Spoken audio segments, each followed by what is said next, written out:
देखें, पहली बात जो आपने की है मुफाहमत की, तो इंतहाई बेसिक असूली मंतकी बात यह है कि मुफाहमत के लिए दोनों फरीकैन का माइल होना ज़रूरी होता है। अच्छा, वो तो कोई मुफाहमत नहीं थी जो मैकार्थर ने गालिबन वो सेकेंड वर्ल्ड वॉर के बाद जैपनीज़ के साथ अमेरिकन, वो ये मुफाहमत और चीज़ है।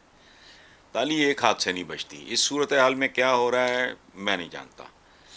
दूसरी और फैसला कुन बात यह है कि इस वक्त पाकिस्तान का जो हाल है, हम हमेशा ही सुनते हैं नाजुक दौर, लेकिन ये मैं पहली दफ़ा मैं महसूस कर रहा हूँ कि नाजुक दौर है। एक वो था फॉल ऑफ ढाका वाला, और एक दूसरा ये है। अदरवाइज़ मैंने कभी इस बात में बिलीव नहीं किया। तो फैसला कुन बात मेरे नज़दीक ये होगी कि अव्वलीन तरजीह मुल्क की बका को है या ज़ाती अना को है। ख़त्म हो गई बात। पीटीआई और नो पीटीआई, मुल्क जिस तरह के बहरान का शिकार है, बहरान नहीं, ये बहुत छोटा लफ्ज़ रह गया बहरान, जिस तरह के पै दर पै क्राइसिस और मल्टीपल किस्म का, अकल से बाहर है काम इस वक्त। और मैं तो अंजाम का सच्ची बात है सोच के मैं डरता हूँ। ये सिर्फ ये कोई इस्टेब्लिशमेंट या ये पीटीआई का मामला नहीं है। पूरा मुल्क अगर एक ख़ास तरीके से बिहेव नहीं करता, नहीं सोचता या एक्ट नहीं करता या फील नहीं करता, तो फिर अगे तेरे पागल अच्छी है। इससे ज़्यादा मैं नहीं बात कर सकता। नहीं, वो मजबूती से डटे खड़े हैं। ये इत्तला मुझे पीटीआई के दोस्त रोज़ाना देते हैं। अगर आपको नहीं यकीन तो सोशल मीडिया पे जाके देख लें कि वो तो डटे खड़े हैं। अच्छा, तो सवाल ये पैदा होता है कि मुफाहमत का जो असूल है वो मंतिक की बात है, जैसा हसन निसार साहब कह रहे हैं। असूली बात तो यही है। क्योंकि मुफाहमत नहीं तो क्या? नहीं, देखें ना, अगर मुफाहमत नहीं तो मुखासमत में क्या मिलेगा? कुछ भी नहीं मिलेगा। दोनों आप खुद कह रहे हैं वो डटे हुए हैं। नहीं, वो ये तो उनको सोचना चाहिए ना, ये मैंने तो नहीं सोचना। हम तो राय दे सकते हैं ना, जैसे हसन साहब ने राय दी है, उनके दोस्तों में से है, उनके चाहने वालों में से है, उनको प्यार करने वालों में से है। वो भी इस नतीजे पे पहुंचा कि क्राइसिस बहुत गहरा है। क्राइसिस आम क्राइसिस नहीं है जो हम देख रहे हैं। क्राइसिस इक्तिसादी है, क्राइसिस इखलाकी है, क्राइसिस सियासी है, क्राइसिस जो क्राइसिस है वो इंतज़ामी है। अब बताएं, जहाँ इंतज़ामिया का इशू भी आ जाए, जहाँ पे आपके मुआशरे का मसला भी आ जाए, जहाँ पे आपके इक़्तिसादियात मामला भी उलझ जाए सारे, यानी जो तरबियत उनके दोस्तों ने अपने चाहने वालों को दे दी है, उसके नताइज सुबह शाम लाखों लोग भुगत रहे हैं। मैं कहता हूँ कि वो अपने वर्करों को सियासत के आदाब ही सिखाने की हिदायत कर दे तो बहुत बड़ा स्टेप होगा। ये जो क्राइसिस गहरा हो रहा है ना, ये कम हो जाएगा, इसकी गहराई में कमी आ जाएगी, ताकि दूसरा फरीक से हम भी बात कर सकेंगे भाई उनके रवैये में लचक आ रही है। अब मुसीबत यह है कि जब दूसरी तरफ से इसी दोस्त को कहा गया कि आके बैठ के मुफाहमत कर लो, और ये हकीकत है कि इंतखाबात के हवाले से पीटीआई के जो जिनको नॉमिनेट किया गया था और पीडीएम के जो लोगों के दरमियान महज ये बहस थी कि तारीख का तयन, और वो ये कहते थे कि हम तारीख का तयन नहीं कर सकते, इसके लिए हमें अपने पार्टी के चेयरमैन के पास जाना पड़ेगा। पार्टी के चेयरमैन ने कहा सवाल ही नहीं पैदा होता, क्योंकि ये अब फंस गए हैं और इनको फंसाए रखो। नतीजा हुआ खुद तो वो चले गए जेल में और कैदी नंबर 804 बन गए, लेकिन बाकी लोग तो फंस गए। यहाँ से आगे नाउ ऑनवर्ड्स अब वो जेल के अंदर है। अगर रास्ता मुखासमत है तो नतीजा क्या है?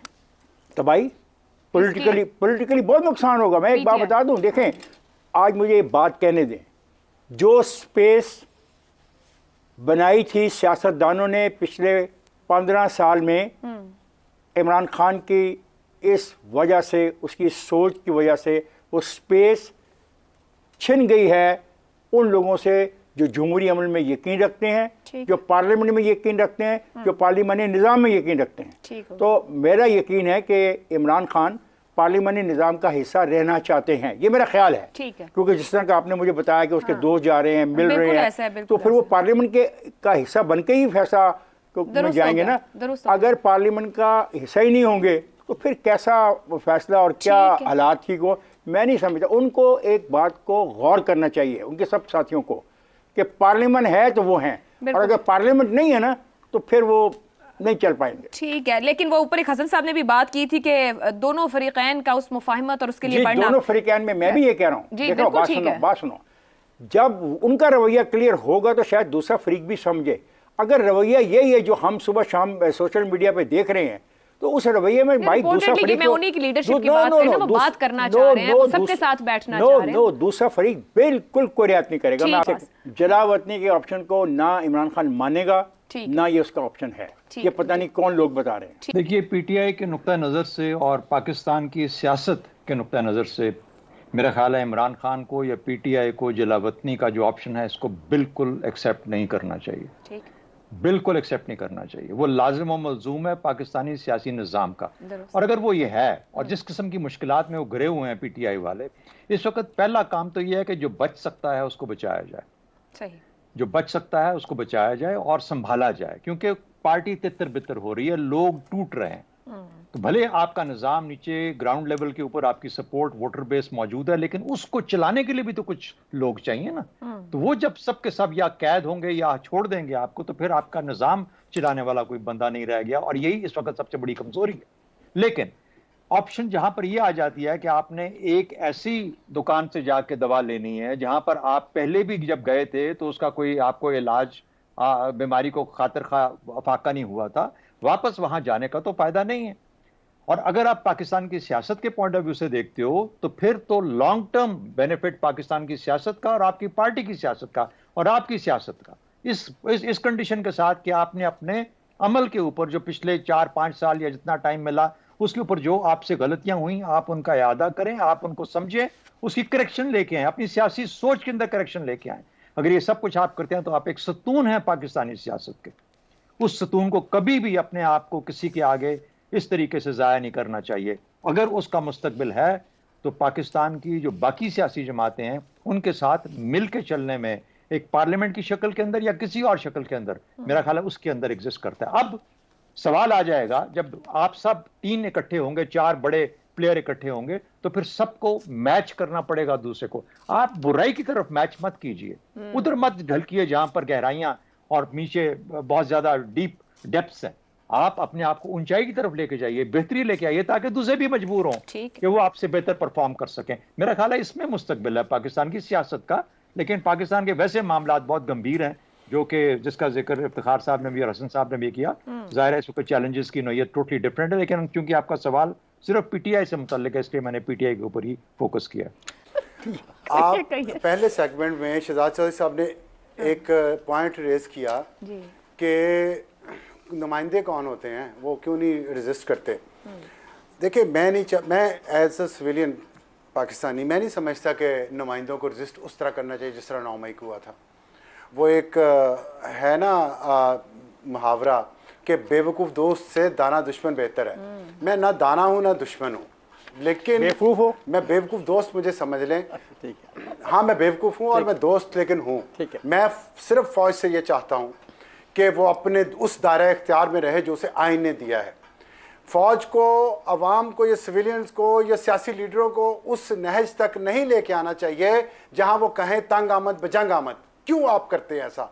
आप क्या समझते हैं कि ये आपके हक में जाता है कि सब लोग आपको कह रहे हैं फ़ौज सब कुछ कर लेगी, फ़ौज सबको बचा लेगी, सिविलियंस के सारे काम गलत हो रहे हैं, सिविलियन इदारे तबाह हो गए, फ़ौज आके कर लेगी। ये अच्छी बात नहीं है, ये फ़ौज के लिए अच्छी बात नहीं है, क्योंकि आज सारी जिम्मेदारी, सारा इल्ज़ाम फ़ौज पे इसीलिए आ रहा है कि और कोई सिविलियन इदारा चाहते ही नहीं है कि वो अपनी जिम्मेदारी उठाए। क्यों? उन्हें पता है कि कहीं ना कहीं हमारी टांग खींची जाएगी। आपने सवाल किया है, इस सवाल ने सारी हकीकत खोल दी है। इस मुल्क में नुमाइंदा कौन है, ताकत किसके पास है और इख्तियार किसके पास है। बस यही मेरी विनती है, यही मेरी अपील है कि सियासी नुमाइंदों को कभी और सियासी कुव्वतों को कभी उस स्टेज, या तो फिर जैसे कुछ लोग मशवरा देते हैं कि जी सियासी नुमाइंदों को इनकार कर देना चाहिए, तो इनकार के बाद अगला स्टेप क्या है? 9 मई है अगला स्टेप।